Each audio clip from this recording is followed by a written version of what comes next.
ទី5ហើយហើយទៅទាំងឆាលីថ្មីហ្នឹងគឺបងប្អូនដែលស្រឡាញ់ឆាលីហើយគាត់ចង់ចូលរួមដំណើរជូនឆាលីនៅថ្ងៃចុងក្រោយបងប្អូនអាចជឿនចូលរួមបានគឺនៅជុំជុំគ្នាគឺនៅខាង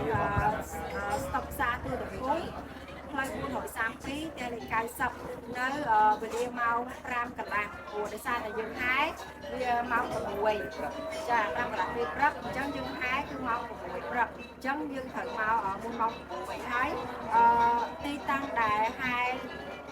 សពអូនឆាលីទៅផ្ទះថ្មីហ្នឹងគឺនៅភូមិពុទ្ធស័យភូមិពុទ្ធសើចស្រុកសាច់កណ្ដាលខេត្តកណ្ដាលគឺយើងជិះតាមស្ពានជ្រោយច្បារតាមផ្លូវជាតិលេខ2Aហើយក៏រហូតដល់ឡើងទៅស្ពានផៃកវៈហើយយើងបត់ស្ដាំទៅដល់ហើយអញ្ចឹងបងប្អូនដែលមានម្ដងថាចង់ជួយដំណើរអូនឆាលីនៅចុងក្រោយបងប្អូនអាចជើញទៅចូលរួមរបស់គ្នាបានដើម្បីជួយដំណើរគាត់ចុងក្រោយហើយការជួបជុំគឺនៅ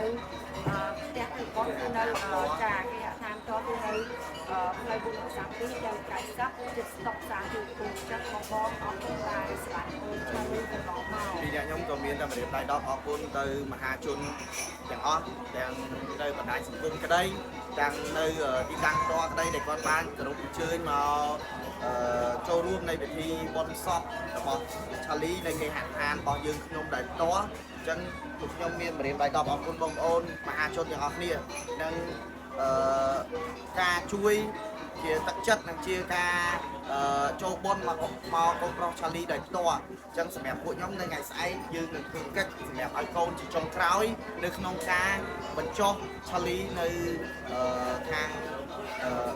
នៅបញ្ចុះឆាលីនៅខាងចានៅស្រុកកណ្ដាលរបស់ខ្ញុំនៅខាងចិត្តតែពេលបាទអញ្ចឹងឆាលីបាត់ឈឺហើយចាប់ពីថ្ងៃនេះឆាលីជាហើយអញ្ចឹងបងប្អូនក៏អត់ចង់ឃើញឆាលីឈឺចាប់ទៀតដែរត្រូវអត់អញ្ចឹងខ្ញុំសង្ឃឹមថា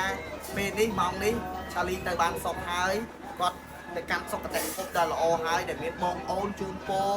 ជូនដំណើរគាត់ពីចម្ងាយសម្រាប់ខ្ញុំជាម្ដាយឪពុកមានតែម្រាមដៃ10ដដែលអរគុណបងប្អូនមហាជននៅតែប្រើពាក្យថាអរគុណបងប្អូនមហាជនដ៏ធំធេងសម្រាប់